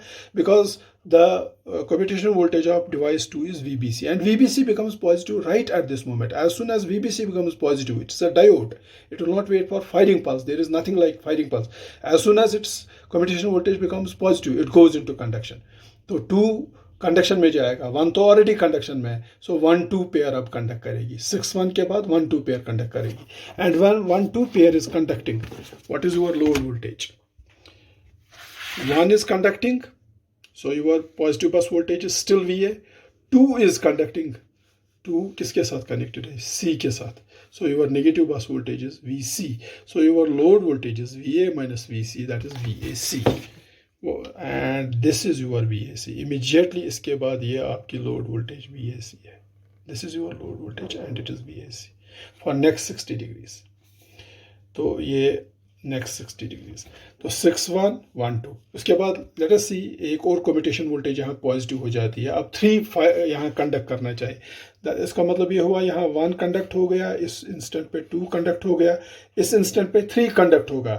And after every 60 degrees next device will conduct. Next device आपका 4 है, वो यहाँ कंडक्ट करेगा. नेक्स्ट डिवाइस मीन्स 30 + 30 60 डिग्रीज, यहाँ कंडक्ट करेगा 5.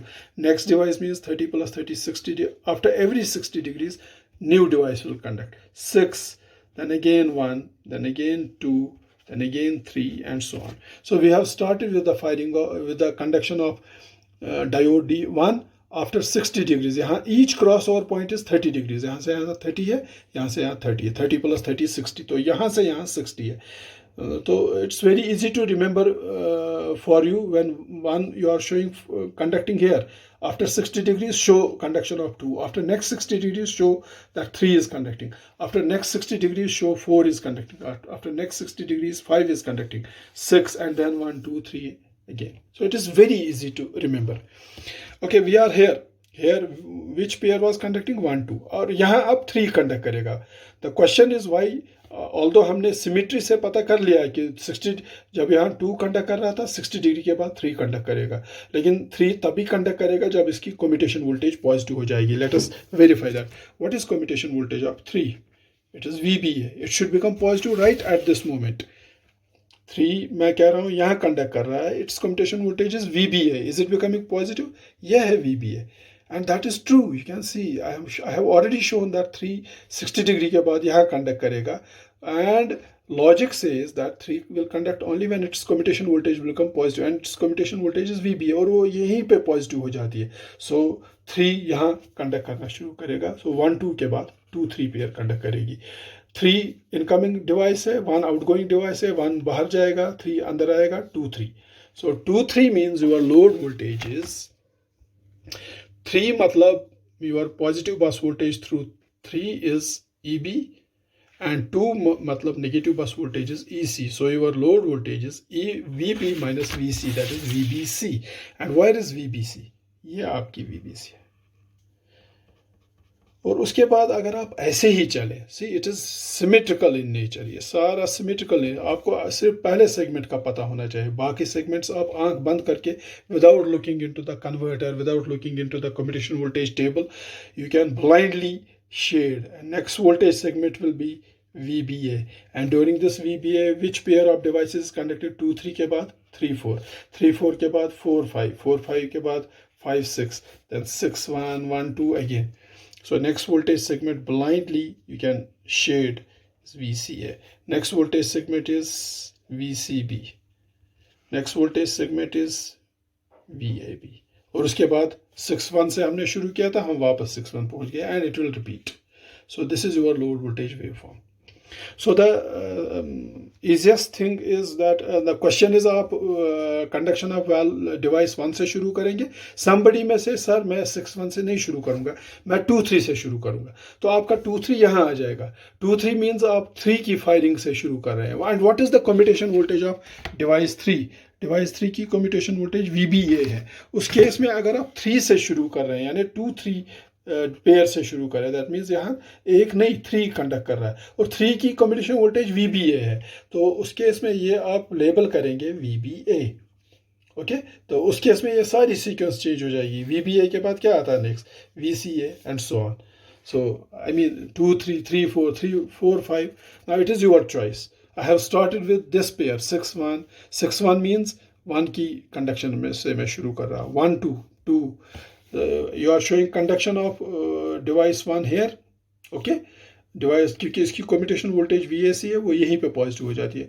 Once you have shown the first device conduction, बाकी डिवाइस की कंडक्शन आप ब्लाइंडली दिखा सकते हैं. After every 60 degrees next device will come into picture. 1 के बाद 30 + 30 60 डिग्री के बाद 2 आएगा, उसके 60 डिग्री के बाद 3 फायर होगा, उसके 60 डिग्री के बाद 4, then 5, then 6, and you don't need to see converter circuit or that table, commutation voltage table. This is, it is symmetrical. And when 6-1 pair is conducting, you have seen from the power circuit your load voltage is VAB. जब ये VAB है, उसके बाद आपको power circuit देखने की जरूरत नहीं है. Symmetrical, all voltage segments are symmetrical. Next voltage segment will be VAC, next will be VBC. You can verify it from the power circuit itself. The next is VBA, VCA, VCB, and so on. So this is your load voltage waveform for 3-phase bridge rectifier. This is the load voltage waveform. Now this is called 6 pulse rectifier. Why? क्योंकि अगर आप एक cycle लें, आप देखिए, आप यहाँ से एक साइकिल AC का ले. This is one cycle AC. यहाँ से यहाँ तक. How many segments, how many pulsations of load voltage are for one cycle of AC? यहाँ से यहाँ तक load voltage में कितनी pulsations है? Just count 1, 2, 3, 4, 5, 6. That is why it's called 6 pulse rectifier.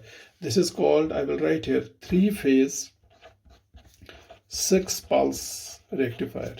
Why it is called 6 pulse rectifier? Because for one cycle of AC voltage, this is one cycle of AC source voltage, the load produces 6 pulsations or 6 pulses of voltage. 1, 2, 3, 4, 5, 6. So that's why it's called 3-phase 6 pulse rectifier. I hope this is clear to you. Now let us try to derive mathematical expression for rectifier average output voltage. Okay, we will now try to derive mathematical expression for, I will write here, expression for average output voltage. Average output voltage. Now for deriving the mathematical expression for rectifier average output voltage, you can see this is our waveform. We have started with VAB, VAC, VBC. You can take any of these voltage segments. For example, if you take VBC, or you can all 1, 2, 3, 4, 5, 6, these are symmetrical, or each voltage segment 60 degree tak hai. This is for 60 degrees. This is for 60 degrees. This is for 60 degrees. Each voltage segment is there for 60 degrees. Okay, you take any voltage segment. You can take VAB, or somebody may take VAC, somebody may take VBC, any of these, and integrate it over a period of 60 degrees. And that will give you average output voltage. So I will write average output voltage is capital VD is equal to 1 by pi by 3. Why pi by 3? Because each voltage segment is there for 60 degrees. You remember for 3-phase half-wave rectifier, we had taken this time period as 2 pi by 3, 120 degrees. क्योंकि वो 3 pulse rectifier था, उसमें each voltage segment was there for 120 degrees. But here each equivalent voltage segment is only for 60 degrees. That's why I have taken time period as pi by 3. Integration 0 to pi by 3. VBC d omega t. Okay, I have taken VBC. You can take VAB, you can take VAC. I have started from here, VBC. यहाँ से यहाँ तक 60 degree है. This is 0, this is 60 degrees. 0 to, that's what I have written, 0 to pi by 3. And I have taken VBC. It's not necessary to take VB, you can take VAB. Okay, you can take any voltage segment. I have taken this voltage segment, VBC, and I will integrate this voltage segment over a period of 0 to pi by 3, because each voltage segment is there for 60 degrees, and that will give me average output voltage. Now the question is this line to line voltage, VBC, how to find its mathematical expression. I don't know its mathematical expression. For that purpose, you have to draw the Phasor diagram. Okay, this Phasor diagram will help you. Let us suppose this is voltage, phase voltage VA. Let us suppose this is phase voltage VB, and this is phase voltage VC. Now this is a set of 3 phase voltages, 120 degrees displaced with respect to each other. Okay, these are the phase voltages. Now this is phase voltage VA, this is phase voltage VB. What will be this? This will be VAB, line voltage. And if you take on this side, this will be VBA. Okay, on this side this will be VAB, on this side this will be VBA. And what will be this? This will be VCA, and this will be VBC. Actually ये यहाँ से यहाँ तक है VBC, VB, VC. So this will be, this vector will be VBC. If you extend it, it will be VBC. यहाँ मैंने VBC ही ले लिया. Let us take this VBA as a reference, taking line voltage VBA as reference. क्योंकि ये x-axis omega t axis है, so I take this as reference. So therefore, what is VBA, line voltage? It is √3 Vm sin omega t, because I have taken it as reference. See, phase voltage is Vm sin omega t, and line voltage is √3 times Vm sin omega t.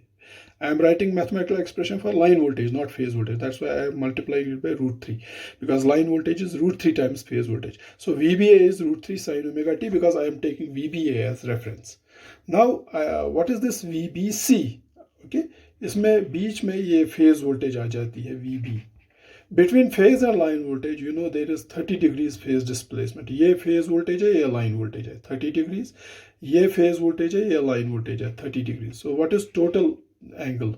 Phase angle 30 plus 30, 60 degrees. So that means VBC. Let us assume all phasors are rotating in the anti-clockwise direction.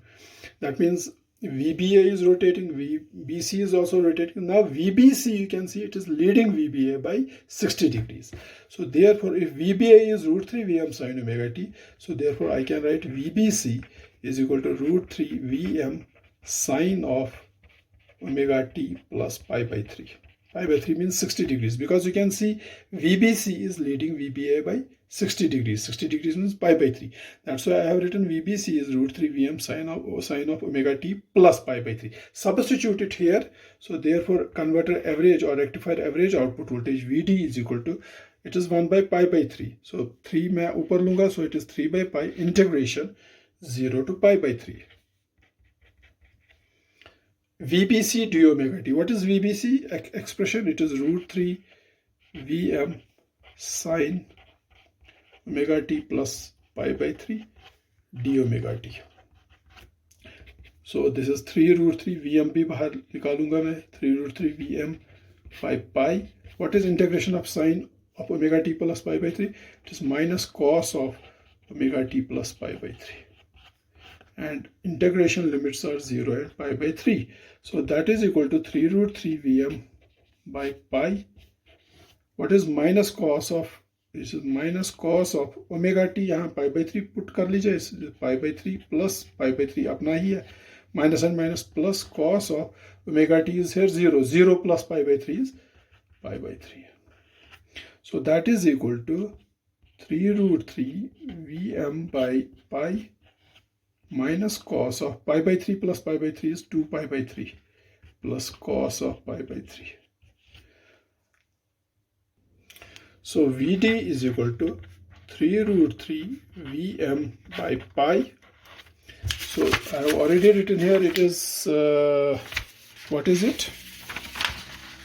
It is minus cos of 2 by pi by 3 plus cos of pi by 3. Minus cos of 2 pi by 3 minus cos of 2 pi by 3, cos of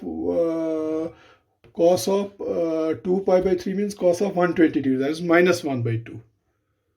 Cos of 2 pi by 3 is cos of 120 degrees. कितना है?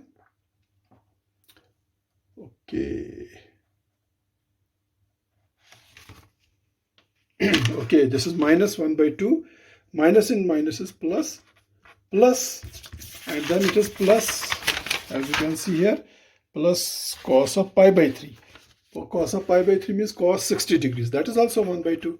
So 1 by 2 plus 1 by 2 is 1. So therefore, rectifier average output voltage is 3 √3 Vm by pi.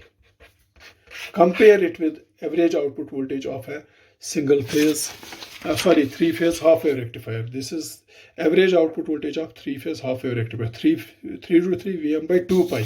And average output voltage of bridge rectifier is 3 root 3 Vm by 2 pi, 3 root 3 Vm by pi.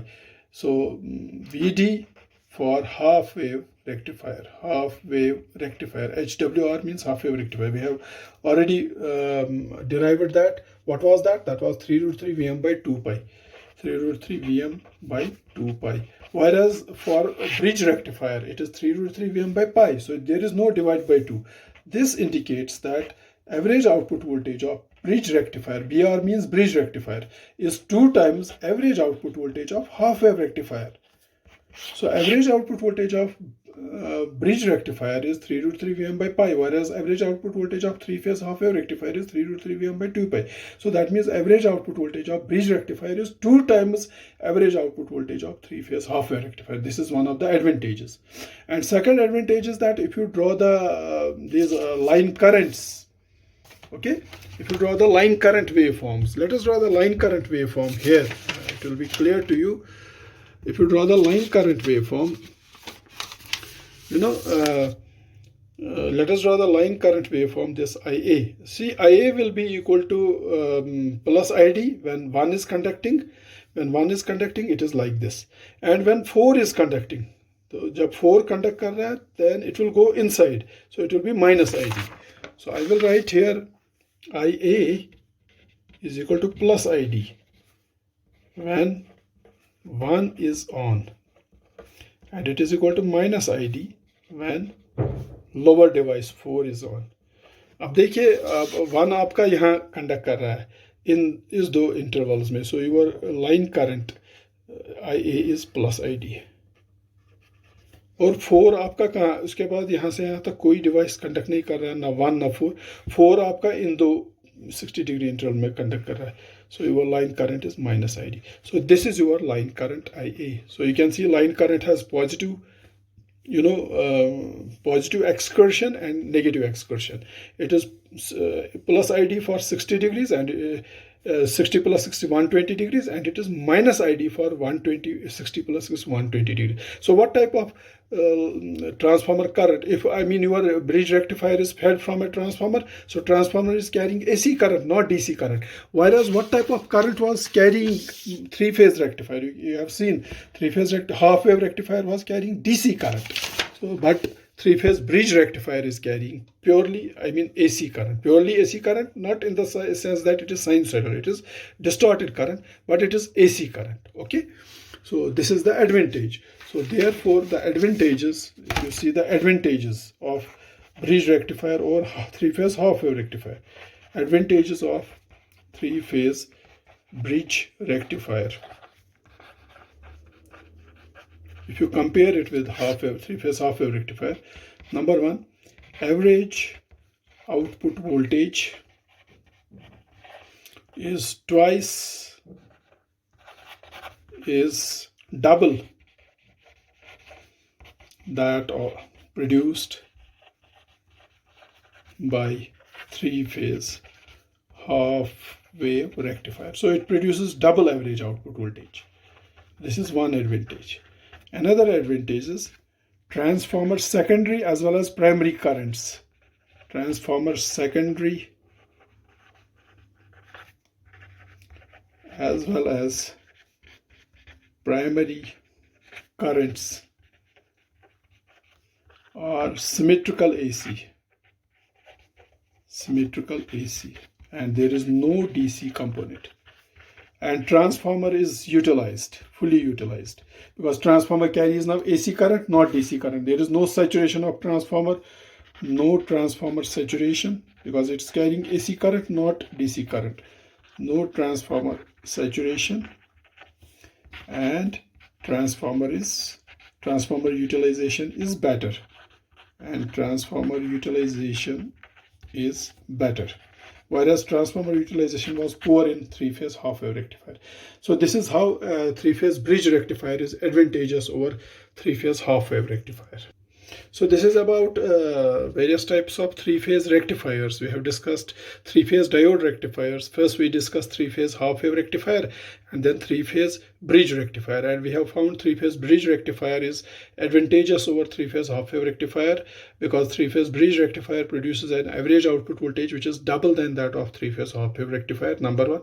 Number two, three-phase rectifier line currents or transformer secondary and primary currents are AC, not DC. And number three, transformer, since transformer windings carry AC symmetrical currents, there is no DC component, no transformer saturation, and transformer utilization is better. So therefore three-phase bridge rectifier has tremendous applications. It's always preferred to three-phase half-wave rectifier.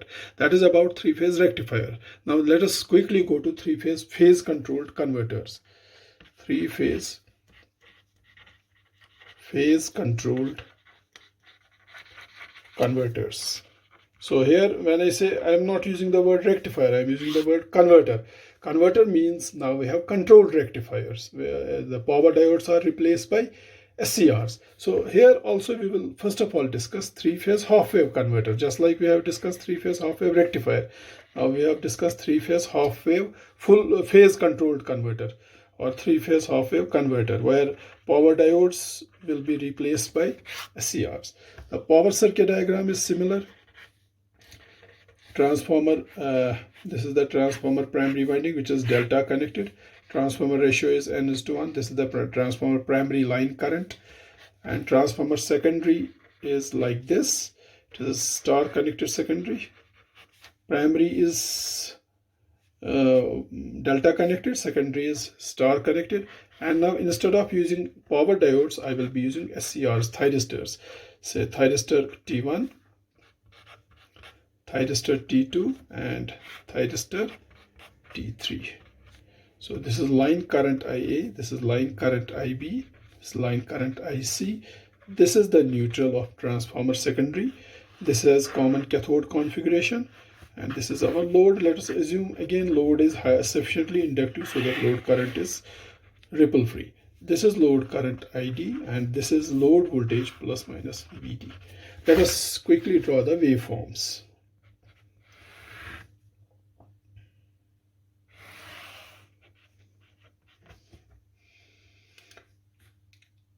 Divide it into 60-degree intervals, 60, 60, 60.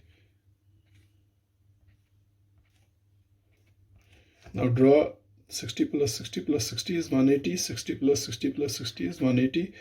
Draw phase voltage EA first.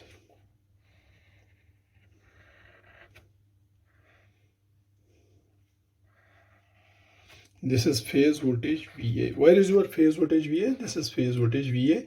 This is phase voltage VB, and this is phase voltage VC, or line to neutral voltage.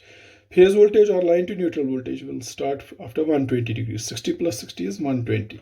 60 plus 60 plus 60, यहाँ पे 60 plus 60 plus 60, so like this. You have to draw it quite patiently, otherwise it will become asymmetrical waveform. This is voltage VB, and VC will start after another 120 degrees. 60 plus 60, 120 degrees. So its zero crossings are these. This is VC, VC. So this is your three-phase line to neutral voltages, or three-phase phase voltages. As usual, this is X. This crossover point is Y, and this crossover point is Z. And we already know that this axis are having pi by 6. And we already know in case of diode, three-phase diode rectifier, the conduction of diode D1 starts from X to Y. Similarly here, after X, the voltage, that means at X plus, VA will be more positive. I mean, VA, you can see at X plus, VA will be more positive than VC. So therefore, it is common cathode configuration, since forward bias of T1 is more than forward bias of T3, and T2 is already reverse bias. So it is time for T1 to fire. Okay. Now in case of diode, three-phase diode rectifier, your diode D1 was going into conduction right here, because that was a diode rectifier. Uncontrolled devices, diodes were used there. But here we don't have uncontrolled device, we have thyristors. For a thyristor to go into conduction, only forward bias is not sufficient, but you have to issue the firing pulses also. Let us assume I issue firing pulse after a delay of alpha electrical degrees. So that means instead of issuing firing pulse here, okay, I am delaying the issuance of fire. So this is my omega t equal to 0 reference. उसके 30 degrees के बाद, so my alpha is 30 degrees. यहाँ से यहाँ तक 30 degrees है. So after 30 degrees, I am issuing firing pulse to thyristor T1. Okay, so if firing pulse is issued to thyristor T1 here, firing pulse symmetrically will be issued to thyristor T2 here, and then firing pulse will be symmetrically issued to thyristor T3 here. Okay, so here itself thyristor T1 is forward biased. It should go into conduction, but it will go into conduction only when firing pulse is issued to it, and firing pulse is issued to it after after a delay angle of 30 degrees. So thyristor T1 will go into conduction from this instant. So that means the voltage VA will, when thyristor T1 goes into conduction, load gets connected to phase voltage VA and load current flows like this. Okay, so load voltage VA will appear across, voltage VA will appear across the load from this point onwards up to next instant of firing. आपकी next instant of firing यहाँ होती है. So it will continue to conduct till T2 is fired. Now T2 is fired here after a delay of, you can say, 30 degrees again. Diode तो previous case में यहीं पे D2 conduct कर रहा था, because that was getting forward biased here. Here also thyristor T2 is also forward biased, but it will conduct only when firing pulse is issued. It will delay the issuance of firing pulse by 30 degrees. So T2 will get triggered here. So इसका मतलब T1 will continue to conduct from this to this. This is, if this is pi by 6, this is pi by 6 plus alpha. This is pi by 6 plus alpha. Because we are delaying the firing by alpha. Yeah. If this is 5 pi by 6, what is this point? This is 5 pi by 6 plus alpha. So T2 is fired. As soon as T2 is fired, load gets connected to voltage VB. So VB appears across load. तो इसके बाद load voltage VB हो जाती है. So this is your load voltage VB. It remains there till T3 is fired. When T3 is fired, your load gets connected to voltage VC, and load voltage is VC. And then it repeats. And previously also, there may be some voltage, previous voltage. Okay, so this is the nature of load voltage. So that means from here to here, your load voltage, here first VA gets applied across load, then VB gets applied across load, then VC gets applied across load.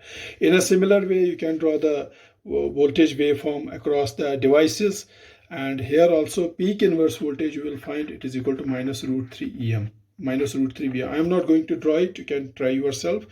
It will be similar to what we have already drawn for three-phase diode rectifier, three-phase half-wave rectifier. So the voltage waveform across thyristor T1 or T2 or T3 will be similar. If you remember, it will be something like this.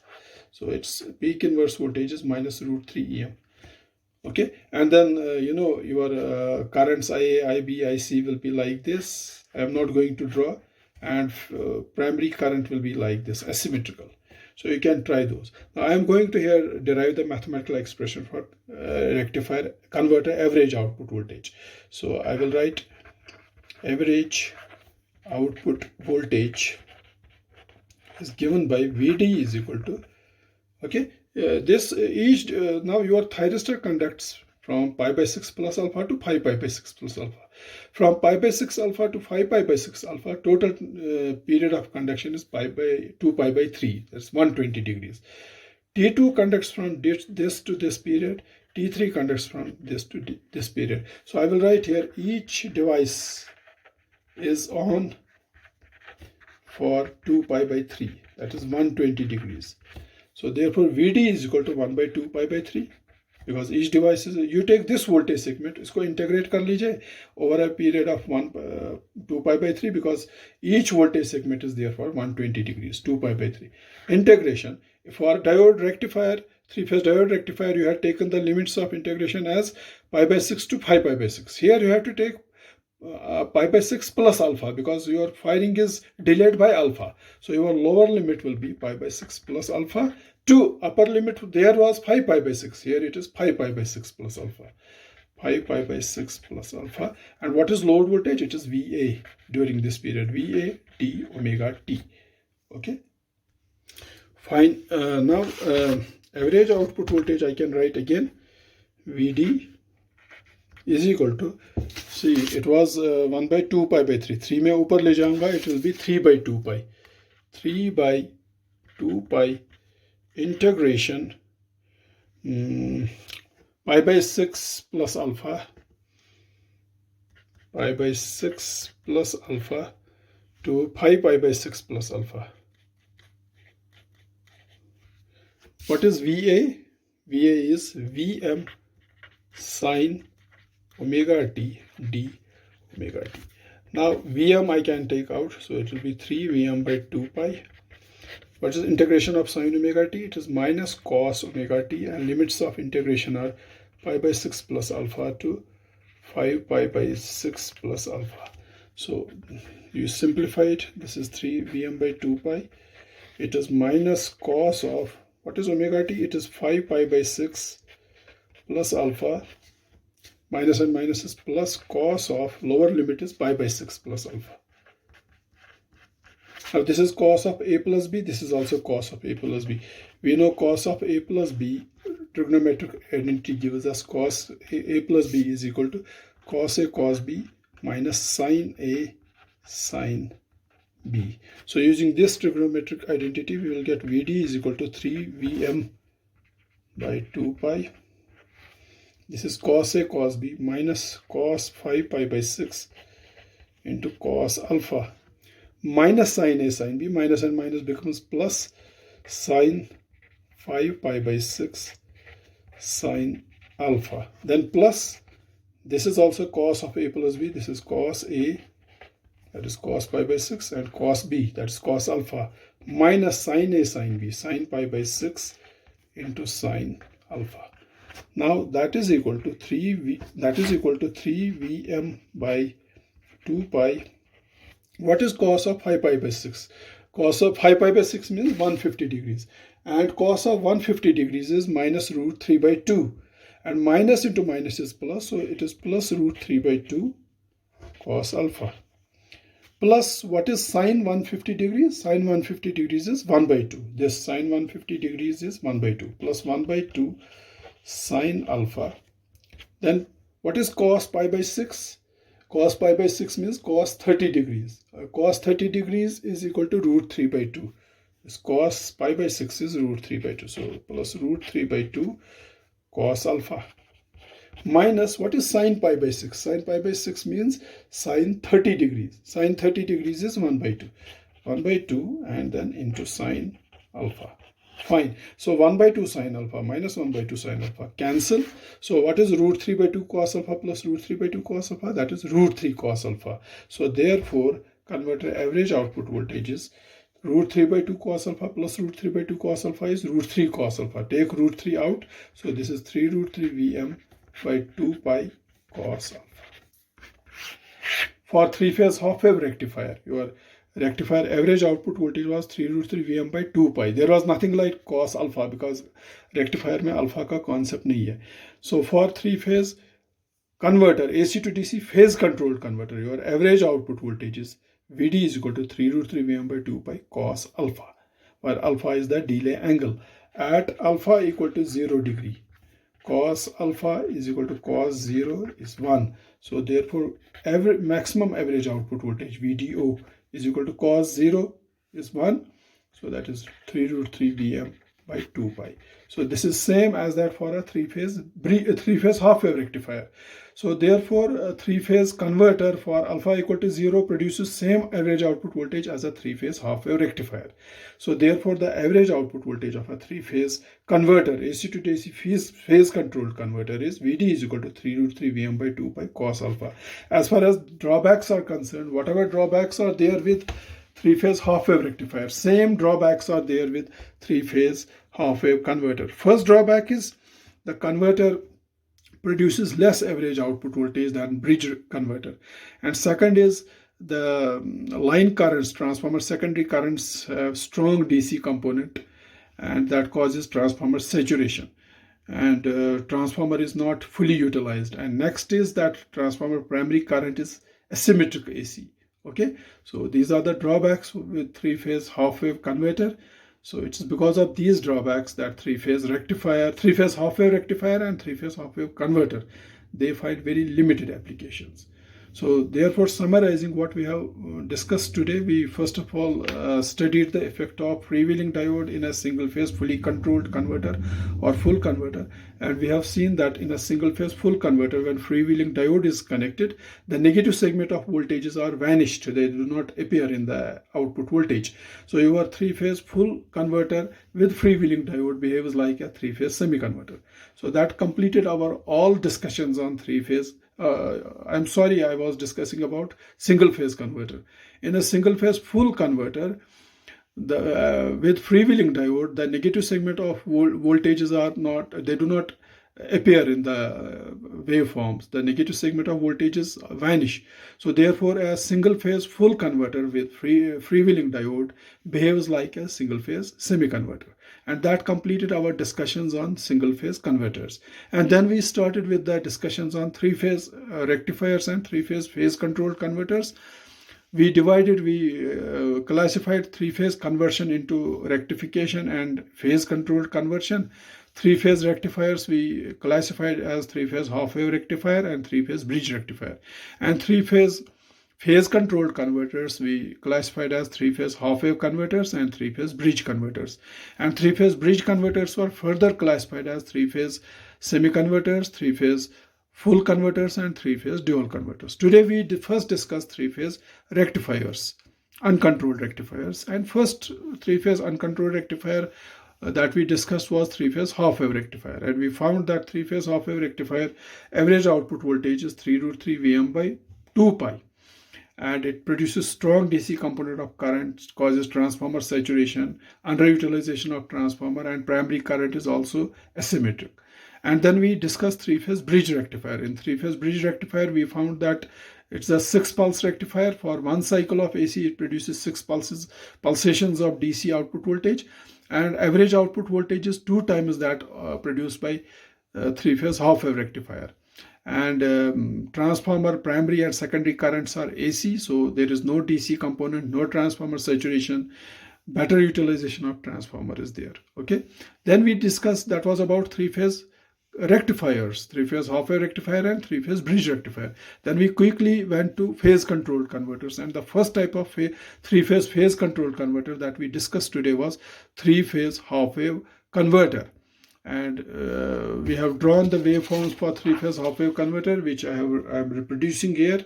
And average output voltage of a three-phase half-wave converter, we have found Vd equal to 3√3 Vm by 2 pi cos alpha. And whatever drawbacks were there for three-phase rectifier, all the drawbacks are there with three-phase half-wave converter. Whatever drawbacks were there for three-phase half-wave rectifier, all drawbacks are there in three-phase half-wave converter, like transformer saturation, underutilization of transformer, asymmetric AC current, and all that. And three-phase half-wave converter has one advantage over three-phase half-wave rectifier, that alpha makes the output voltage controllable. Your output voltage is not fixed as 3√3 Vm by 2 pi. By alpha control, I mean if you control the delay angle alpha, your average output voltage you can control. So it produces controlled average output voltage. So inshallah, in our next lecture we will study three-phase bridge converters. And the first type of three-phase bridge converter is three-phase semi-converter. And then we will study three-phase full converter. We are not going to study three-phase dual converter. Three-phase dual converter operation is similar to single-phase dual converter. We have already studied single-phase dual converter. The operation is similar. The only difference being your single-phase dual converter has to be replaced by three-phase dual converter.